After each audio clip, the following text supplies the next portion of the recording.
El análisis político, la entrevista de la semana, la información contada de manera diferente en Hora de Cambio. Desde estos momentos nos conectamos con el Perú en Hora de Cambio. Si quieres estar bien informado, quédate en Hora de Cambio. Imparcialidad, objetividad al momento de darte las noticias con Hora de Cambio. Bienvenidos.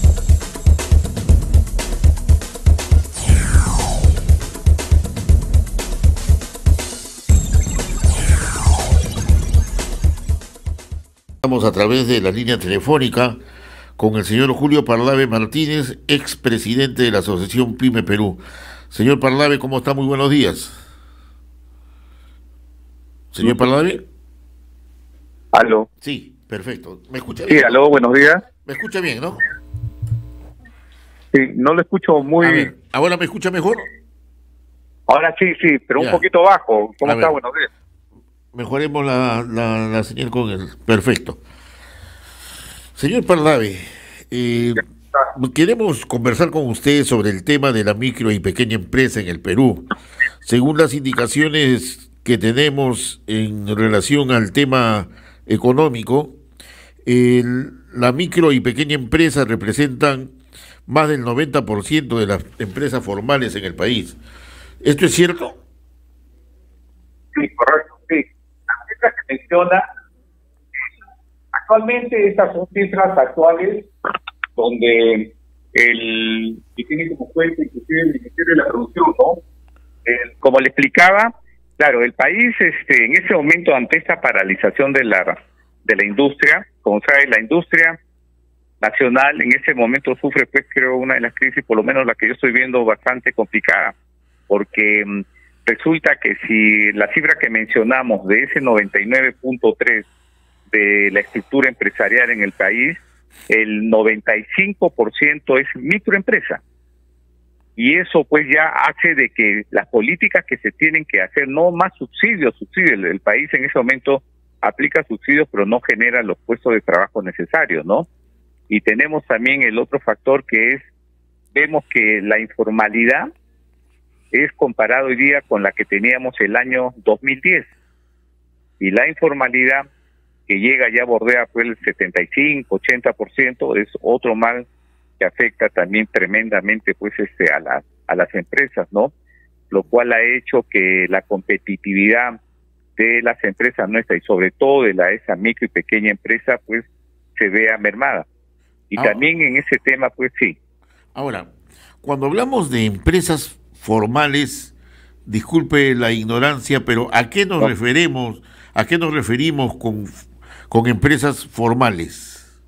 Ya, empresa formal es aquella que por lo menos tiene su RUC. Ya. Su RUC es personal, o tiene ya sus SAG, o sea, es la que, mejor dicho, la que tributa. O sea, si hablamos del total que se dice, no hay cifras todavía exactas, que se habla de casi un promedio de 10 millones aproximadamente de empresas, de las cuales formales, hasta antes de la pandemia, la cifra era de 2.750.000 aproximadamente, antes de la pandemia. Ya. Ahora. Después de la pandemia, la cifra exacta de las empresas MIPES que han cerrado, se habla de casi 588.000 empresas que cerraron a consecuencia de la pandemia. O sea que si teníamos casi 2.700.000, 2.600.000, entonces aplicamos, se habla también que de casi los 9,5 millones de empleos formales que teníamos, la pandemia ocasionó que casi 1 millón de puestos de trabajo formales se pasen a la informalidad. Ahora, hay un tema que cuando hablamos de formalidad o informalidad, por eso ya era la pregunta, vemos con mucha preocupación muchas empresas, muchos negocios, comercio especialmente, que son donde se sustenta un poco más la microempresa, bodegas, restaurantes, peluquerías, etcétera, y nos damos con la sorpresa de que los gobiernos locales, los municipios, no les entregan licencia de funcionamiento. Así es. Y lógicamente que una empresa o un negocio que no tiene licencia de funcionamiento no puede gestionar a Luz del Sur, no puede gestionar el tema de Sedapal y tiene una serie de trabas también en lo que se refleja pues con la banca comercial. ¿Y Sí, qué es claro, qué pasa ahí? Cuéntenos. Ya, claro. Y hay otro tema peor todavía. Ya, Cuando esa microempresa, para participar en algún programa de compras del gobierno, le exigen licencia. por supuesto. Entonces, al no tener esos requisitos, prácticamente esa microempresa que necesita hoy más que nunca el trabajo, prácticamente queda fuera de la formalidad y empieza a trabajar, pues porque hay que tener en cuenta que la microempresa es una familia, es un padre, una madre que tienen que alimentar a sus hijos, educarlos. Entonces, ¿de dónde va a poder hacer funcionar esa maquinaria que ya la tiene, que con mucho sacrificio la compró? Algo que mencionabas también ahí, que es importante que el gobierno por lo menos entienda, la industria nacional es la que genera los puestos de trabajo en el Perú. Sin embargo, hoy día, si vemos cómo se han conformado los sectores, vemos que solamente a esta fecha el 7.6 es industria manufacturera. Y cuando hablamos de industria manufacturera, hablamos del sector textil, el sector calzado, el sector gráfico, el sector madera, el sector metalmecánica, y que son los que, como les decía, generan los verdaderos puestos de trabajo formales. Y ya casi el 80%, pues, 80 y tanto, es lo que vemos fuera de lo que vemos en todo el Perú, lo que es comercio y servicio. Y el comercio básicamente vemos pues que es la cola de contenedores que ingresan del exterior con productos que antes producíamos acá y ahora pues lamentablemente se tienen que producir en otros países y comprarlos. Y el dato que mencionaba, la licencia, no, imagínense unas MIPES que trabajan, que ya están avanzando para postular a una gran compra del Estado. Lo primero que le van a pedir pues su certificación, licencia, una serie de insumos que lamentablemente pues con esos requisitos está prácticamente pues sin poder participar, ¿no? Ahora, en relación a las propuestas que usted lleva para la reactivación de la economía del país, ¿qué se puede hacer con el tema de la licencia? Porque lo que usted nos dice también es grave, porque si no... Claro, pues, lo que pasa, sí. Siga. Lo que usted dice, sí, lo que dice es cierto, ¿no? El tema es de que antes de la pandemia nos reunimos en el Congreso ante el presidente actual y le solicitamos que hace como 3 años, creo, que declararan en emergencia el sector de la MIPE, porque la MIPE ya venía, en el norte venía con las consecuencias de la corriente del Niño. Veníamos la caída del PBI y vino la pandemia, post pandemia, y hoy día pues tenemos otro mal, que es el conflicto entre el Poder Ejecutivo, el Poder Legislativo y todo. Toda esa incertidumbre, la pregunta más fácil que uno puede hacer, ¿y puedo hacer negocio yo en este mercado? claro. Todo eso pues es lo que ahuyenta al inversionista. El inversionista, el que quiere invertir, llámese micro, pequeña, mediana o grande, lo que tiene que ver las condiciones que se den claras, que sean condiciones accesibles para poder trabajar todos en la reactivación de nuestro país. Y todos los gobiernos dicen siempre, vamos a trabajar con la MIPE. El señor que postula al municipio, el señor que postula al Congreso, el señor que postula al puesto público, a la PDI, vamos a trabajar con la MIPE. Y resulta, siempre la MIPE es la que sufre las consecuencias. Y tienen que entender, pues, los funcionarios, que el Perú es un país de microempresarios, que se sacan el ancho a las 24 horas del día. Por eso nosotros decimos, las propuestas tienen que ser así de sencilla, y la venimos diciendo con los gremios a nivel nacional, con los que trabajamos directamente. Lo que necesita el mercado hoy en día es trabajo, lo que dice la MIPE, chamba y dinero.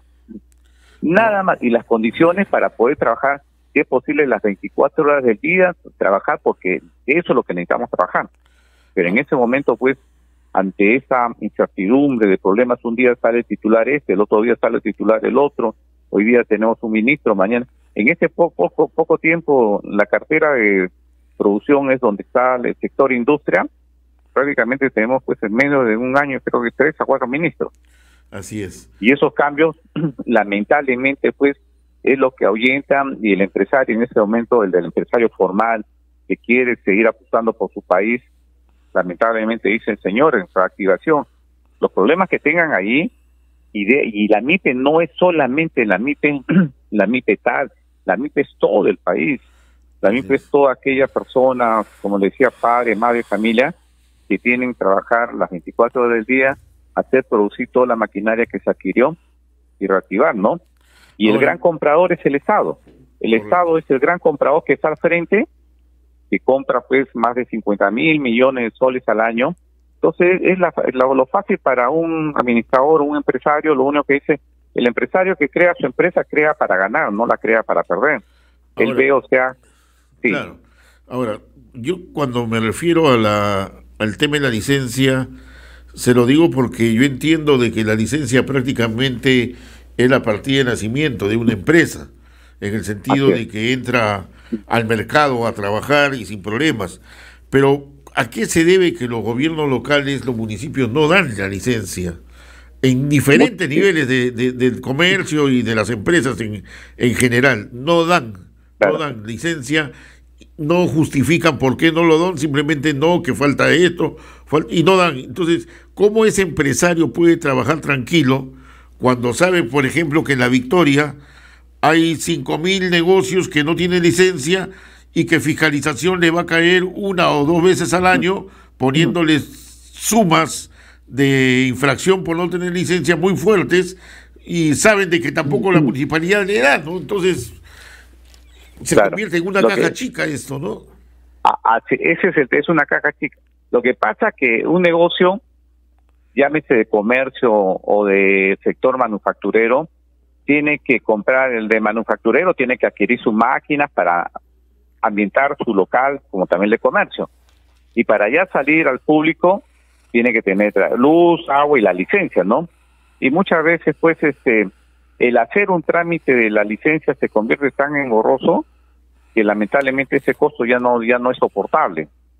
Y las pocas veces, o sea, la licencia, yo creo que los municipios no están preparados para otorgar una licencia que sea una licencia funcional, no una licencia que tenga una serie, pues, imagínense, pues, requisitos N, después de una pandemia, después de una crisis, tiene que haber condiciones para que esa licencia, tampoco nadie dice que me la regalen, ¿no? Claro. Que puede ser uno dice que yo estoy dispuesto a pagar en la licencia que yo tengo como empresa o como local, pago mi todo, pero si a mí me dijeran, mira, tu licencia me la puedes pagar en 2 años, págamelas por partes, no es que la MIPE no quiera, lo que pasa pues que en ese momento peor, todavía crítico, tu licencia te cuesta este monto, ¿de dónde sale el dinero para pagar eso? Por supuesto. Pero hay otro detalle. Entonces viene ahí la situación que el arreglo, las mafias, yo te lo autorizo provisionalmente y la provisionalmente quedó pues 1 año, 2 años, viene un nuevo cambio, viene un nuevo representante de la municipalidad, eso fue el otro.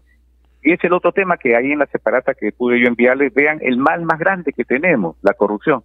Así es. 2 años, 19 y 18, 42.000 millones de soles en corrupción. Imagínense la plata que se ha ido, 42.000 millones de soles. Con esos 40.000 millones de soles hubiéramos pues creado infraestructura, no, pero ¿y eso dónde está? Y ese es el mal más grande. Cuando uno va a hacer una gestión, está en la cola, pero anula la cola y ya sabes que el tiempo es tiempo, pues.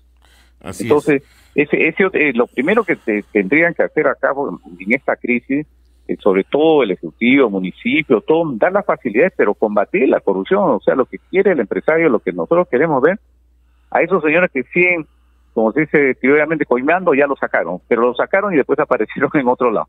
Así es. Ahora, el otro, bueno, yo veo que en los últimos años se han hecho algunos esfuerzos para que el empresario tenga acceso a facilidades, a su licencia sin mucho trámite, sin muchas exigencias. Sin embargo, por ejemplo, el silencio positivo, prácticamente la municipalidad no lo respeta, dice, no, eso para nosotros no nos sirve. Y ahí está la traba, ¿no? O sea, tampoco respetan las leyes basándose en una falsa autonomía que tienen los gobiernos locales, ¿no? Así, mire, un caso, en la pandemia, la virtualidad, el Zoom nos se hizo hacer trámites que los hacíamos en las entidades, por decir, los protocolos estos de salud para poder funcionar. todo se hizo virtual. Lo más difícil es hecho virtual. Y ahora una licencia, la licencia es prácticamente el recibo del alquiler o la propiedad del local que tiene uno y listo. Pero sin embargo tiene que pasar por una traba administrativa de pasos y pasos y pasos, que ahí viene pues el tema de la corrupción. Si tenemos hoy día la tecnología, que en la época de COVID, todo, prácticamente un año, más de un año, lo hemos hecho todo a través de la tecnología. Ahora, ¿es posible una reactivación económica así como estamos? ¿Qué opina usted? ¿Generar empleo se puede? Sí. Mire, el Perú es un país ahora de 33 millones de habitantes. 33 millones de habitantes que se mueven, que comen, que necesitan todas los productos para vivir. Pero tiene que haber arriba esto es como una empresa. Una empresa tiene un directorio, tiene una gerencia general y tiene que cumplir unos objetivos. Entonces, si hay una política vertical, vamos a poder trabajar eso y juntar todos los, en este momento llamados stakeholders, para poder llevar a cabo esa reactivación. Se puede, pero ¿cómo reactivamos un país donde hay un conflicto acá de transporte, mañana otro conflicto de Chiclayo, pasado otro conflicto en la sierra, y tenemos los otros males que en una estructura de costos antes prácticamente yo no los veía, la delincuencia. A esa pobre MIPE que sacó su licencia, que compró su maquinaria, la asaltaron. ¿Quién la socorre? Ese es el otro mal, la inseguridad, y es un costo que lamentablemente, pues, ¿quién asume eso? Entonces, todo eso por eso el gobierno tiene que tener especialistas, tiene que ver las cosas que están pasando. Ya ni los niños se salvan, como ves, hasta son víctimas de robo de celular. Escandaloso ese nivel. Y encima uno va al banco, retira su dinero y avanzó media cuadra y lo asaltaron. Así es. Entonces, todo eso, ¿cómo a una persona consciente dice voy a hacer empresa en el Perú? Es que ahora es más fácil, pues, que el delincuente sepa quién entra a ventanilla, porque aquí entra a ventanilla es porque va a ser el retiro o va a ser el depósito. Porque si no, están los cajeros automáticos que ahora uno hace los depósitos manuales, rápidos, ¿no? Sí, ayer justo en este tema se veía pues un delincuente que se acuchilló a una persona y dice que claro, lo acuchillé porque no se dejó robar. Sí, imagínese a lo que hemos llegado. Sí. Imagínese, el delincuente dice, así es. Si no, ¿para qué me hace problema? Si solamente le iba a robar y no le hace. O sea, entonces esos son males que están en el entorno de la familia y las empresas. Y la empresa peor, porque quiera o no quiera, la empresa tiene que pagar una planilla semanal, tiene que hacer eso, tiene que comprar. Pasa eso y es práctica. A propósito, en plena pandemia, el gobierno de Martín prácticamente del presidente, casi digo Martín el bebé, pero no, del presidente Vizcarra, entregó bonos, apoyo económico a través para la micro y pequeña empresa. El Reactiva Perú. 70.000 millones de soles. Así es. Al día que salió en una entrevista, creo que también el medio ustedes, otro medio, yo fui el primer requisito de esos 60.000 millones de soles que iba a ser para apoyar al empresario y a la MIPE sobre todo. Primer requisito a la MIPE era tener su expertise, trabajar con el sistema bancario. En ese momento, por eso yo en una entrevista y también en una reunión nos invitaron al Consejo de Ministros, solamente el 4.7 de la MIPE trabajaba con el banco. O sea, con esa medida de los 60.000 millones de soles, ya la microempresa, 95.3 de la MIPE ya estaba fuera ya. Así es. Pero ya con esa medida, ya, y en el momento que mientras se venga el cambio, los otros cambios, ya pues ya el monto prácticamente desapareció. Otra medida que dieron que también cuestionaron, vamos a ayudar a la industria de la MIPE, la microempresa, el sector de industria textil, para poder trabajar las mascarillas que se podían hacer acá en el Perú. Primer requisito le pidieron para poder trabajar con el Estado, tener 19 trabajadores en planilla. ¿Dónde va a tener la MIPE? Con la justa tiene 1 en planilla y requisito. Por eso que no funcionará, pues en vez de reactivar muchas, ahí está la cifra que murieron, casi más de, llegaron a casi 600.000 empresas que murieron, de MIPES, MIPES solamente. Sí.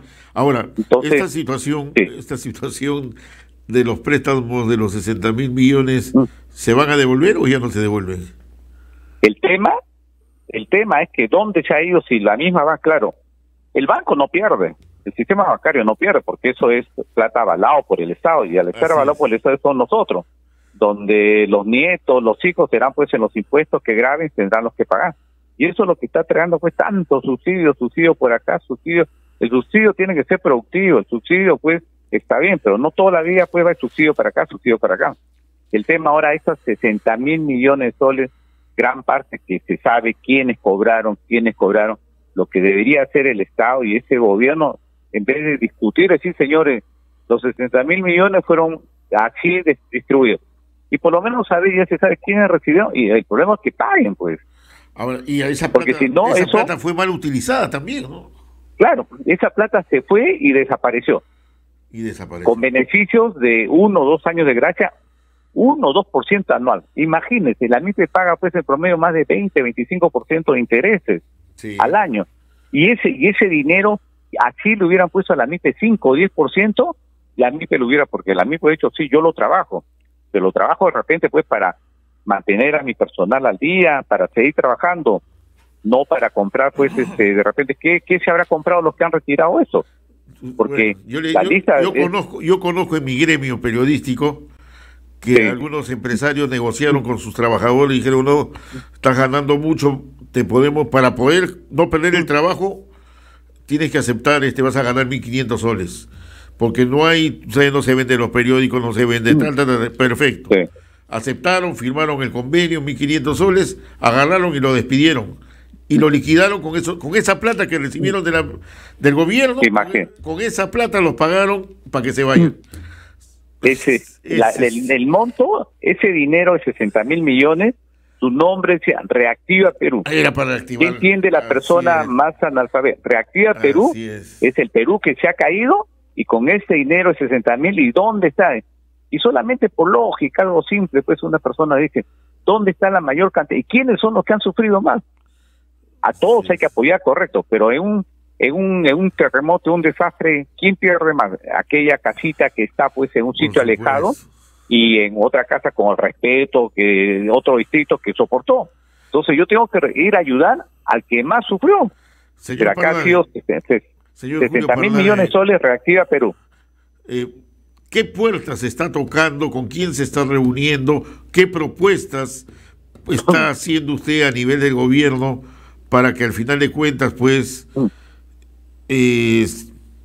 se vea qué se va a hacer con este Nosotros sector? Estamos posiblemente, constantemente yo en los viajes que tengo con los gremios asociados en provincia, y mi mensaje es claro, yo llevo lo que la gente nos transmite en la reunión. Necesitamos trabajar, necesitamos chamba y dinero. El resto, los problemas que tenga, que del audio, que el otro, que por acá, por eso existe un poder judicial que tiene que hacer su trabajo. Existe una prensa, que si no existiera prensa, pues también no nos enteraríamos de nada, ¿no? Entonces, la prensa que está al día, yo creo que es el motor, es el informante, que está también luchándola, pues. Entonces, lo que nosotros como empresarios, grandes, chicos, necesitamos la cancha pareja. Si se va a tomar una decisión en bien de la reactivación de la industria, que es el tema que nosotros venimos trabajando, pero también nos cansamos pues de reuniones. Hoy día reunión con un ministro, un director o un viceministro, sales de la reunión, a la semana lo cambiaron. Aparte de eso, va uno expone su vida en las mismas en la pandemia más fuerte. Pues han muerto muchas personas, líderes empresariales a nivel nacional, y cambiaron al ministro, cambiaron la autoridad y ya la agenda cambió. Entonces nos movemos a una agenda que no tiene que ver nada con la reactivación, y lo peor de todo, amigo, es de que todos antes de las elecciones vamos a apoyar la MIPE y vamos a reactivar la industria nacional. Reactivación significa lo que está parado, poner los insumos para que vuelva a trabajar, pero no pues cada vez molestias, problemas, que el otro me dijo, no me dijo, y eso pues ya nos está llevando en un año. Y así una empresa, es difícil que una empresa pueda pues soportar. Por eso las cifras de dinero que se saben que han salido afuera, las personas que han salido afuera, todo eso pues lamentablemente pues, y tenemos algo que nos están diciendo ya hace tiempo, y por lógica las autoridades que son los que gobiernan tienen que tener la perspectiva de saber lo que se viene. Si ya se sabía que había un conflicto, se sabe ahora que la crisis de alimentos va a ser mucho más desastrosa y va a ser hasta el 2024. Entonces, un kilo de azúcar de 2,50 soles, 5 soles, un pan ¿y qué se va a hacer ante eso? No solamente el subsidio, se tiene que producir, se tiene las crisis de los fertilizantes. Entonces, estamos en esos temas y lamentablemente no estamos produciendo, pues.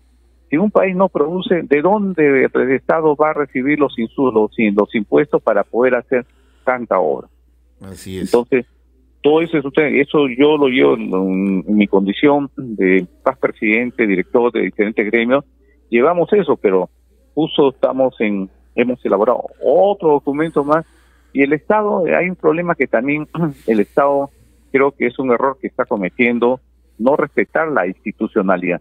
Si hay un gremio formal que cumple todos los requisitos, para eso pues se le pide que ese gremio. Pero el Estado habla por acá, habla con todos, ya estoy hablando con todos. Entonces, ¿para qué yo soy formal? ¿Para qué soy un gremio formal? ¿Para qué cumplo todos los requisitos que me piden?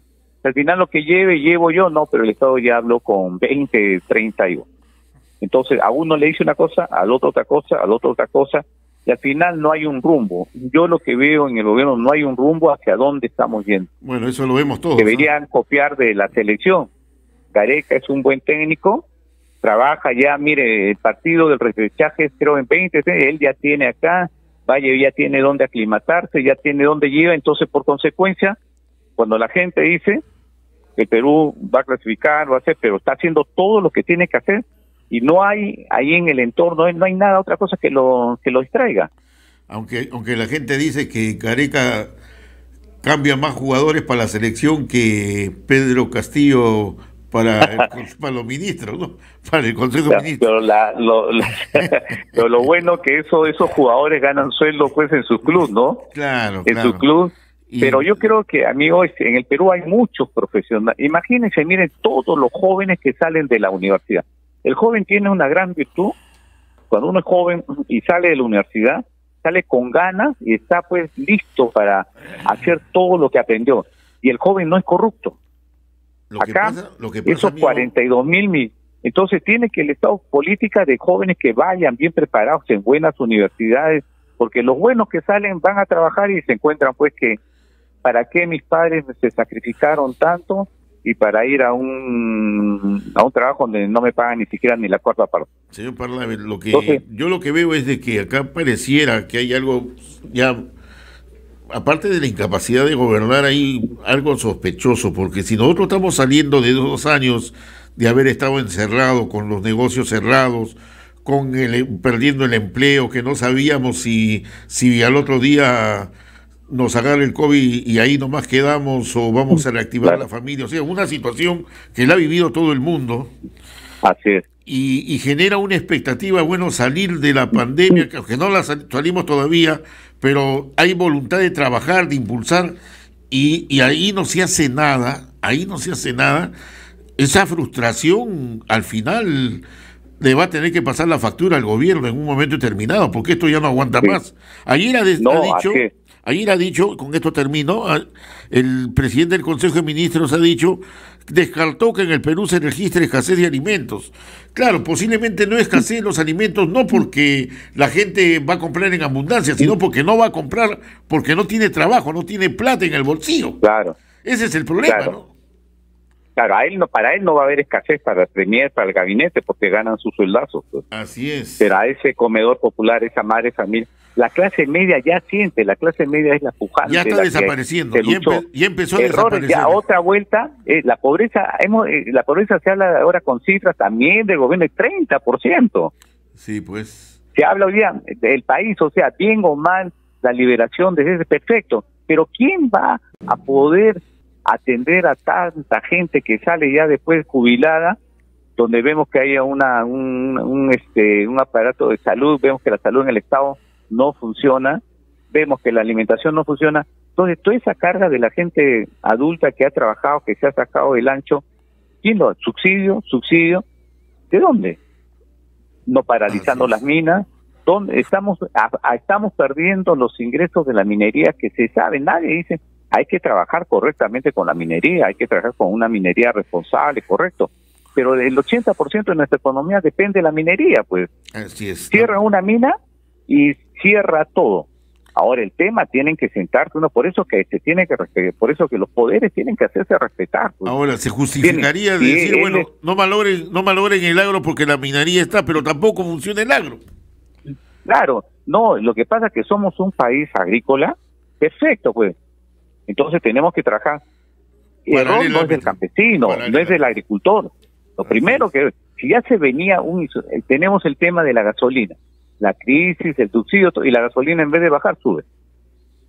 Entonces, eso es alguien que está llevando pues el buque, y el buque pues en vez de avanzar está retrocediendo y se está hundiendo. Sí, pareciera entonces, que hay detrás de todo esto alguien que está manejando el tema, y lógicamente que los actores principales son las autoridades que tenemos, que religiosamente cada 5 años y por el bien de la democracia tenemos que elegir, pero esto no cambia. Nos gana el tiempo, señor Parlave. Sí, no, más bien. Yo le agradezco bastante y más bien le pediría sí que ponga más énfasis en el tema de la licencia, porque si perfecto, no, sí, encantado. Ahí estamos, y en la próxima ya estaremos en la visualización, y siempre cuenten con mi apoyo y ténganlo por seguro que vamos a trabajar el tema que es muy vital para poder ayudar a ese gran sector que son las micro y pequeñas empresas. Muchísimas gracias. Gracias también a usted, al señor Julio Parlave Martínez, expresidente de la Asociación de PYME Perú.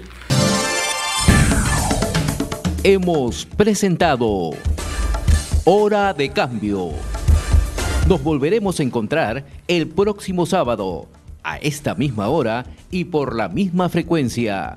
Nuestro equipo de producción ya está trabajando recopilando información para un nuevo encuentro en Hora de Cambio.